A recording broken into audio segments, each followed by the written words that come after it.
さんこんばんは、もっちりです。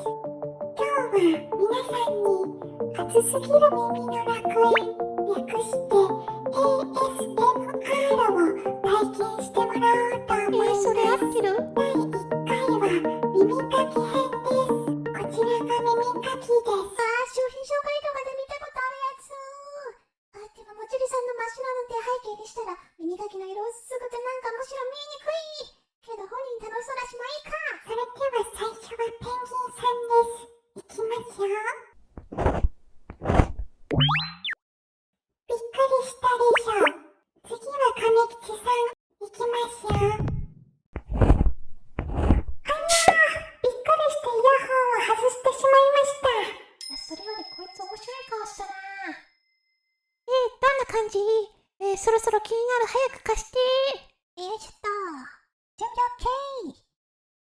それじゃあ、いきますよ。はい。ブレーキ切る。